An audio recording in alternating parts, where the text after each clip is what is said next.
جو پوری ہے اکانومی کی نیا بجٹ آنے والا ہے، اس پر ہم تفصیل سے بات کریں گے۔ ہمارے ساتھ موجود ہیں محترم جناب ڈاکٹر وقار مسعود صاحب، سابق سیکرٹری خزانہ ہیں۔ عمار ایچ خان صاحب ہمارے ساتھ موجود ہیں، سینئر تجزیہ کار اور معاشی امور کے ماہر ہیں، اور خرم شہزاد صاحب CEO ہیں الفا بیٹا کور کے۔ بہت بہت شکریہ آپ تینوں مہمانوں کا۔ وقار مسعود صاحب، ماہرین کا خیال ہے کہ اس سال جو بجٹ ہے یہ ملک کی تاریخ کا سب سے مشکل ترین بجٹ ہوگا، آپ کو کیا لگتا ہے؟ جی بالکل، میں مبارکباد دیتا ہوں آپ کو۔ آپ نے بہت ہی عمدہ تبصرہ کیا ہے، تعارف کرایا ہے اپنے پروگرام کا۔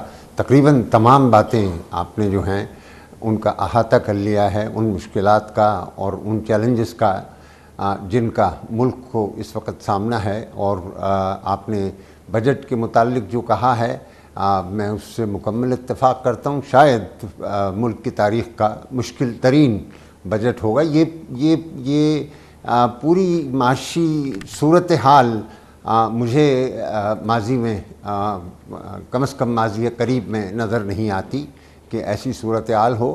اور اس کا ایک پہلو شاید آپ اگر اس میں اضافہ کرنا چاہیں وہ یہ ہے کہ یہ سب کچھ ایک ایسے پس منظر میں ہو رہا ہے جس میں ایک سیاسی بھونچال ہے، ایک ہیجانی کیفیت ہے، ایک طغیانی ہے، ایک تلاطم ہے، اور وہ آپ کو یہ آسانی مہیا نہیں کر رہا کہ آپ یکسو ہو کر معیشت کی طرف توجہ دے سکیں۔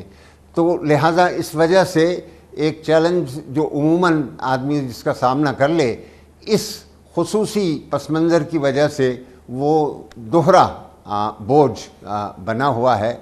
اور جتنے آپ کے سامنے انتخاب ہیں سب کے سب مشکل ہیں، کوئی آسان چیز کا انتخاب نہیں ہے۔ یہ جو آپ نے کہا بجٹ کے معاملے میں کہ نہ کوئی انویسٹر فرینڈلی ہوگا، نہ کنزیومر فرینڈلی ہوگا، اور پھر آپ نے یہ بھی کہہ دیا کہ بجٹ تو وہی ہوگا جو IMF منظور کرے گی، اور ابھی شاید اس کے اوپر آخری بات نہیں ہوئی ہے۔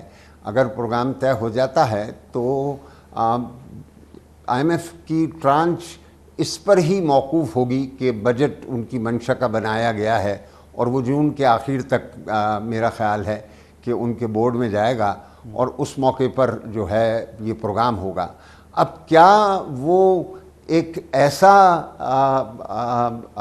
پنیسیا ہوگا کہ جس سے تمام جو آپ کے معاشی مسائل ہیں وہ ختم ہو جائیں گے اور ایک نیا دور آئے گا؟ بدقسمتی سے میں یہ نہیں کہہ سکتا اس وقت، کیونکہ میں نے آپ سے کہا ہے کہ ایک ایسا پس منظر ہمارے پیچھے ہمارے ساتھ چل رہا ہے کہ جب تک وہ کسی نہج پہ جا کر نہیں بیٹھتا اور سنبھلتا اور طے ہوتا تو یہ مشکلات جو ہیں آسانی سے حل ہوتی بھی مجھ کو نظر نہیں آ رہی۔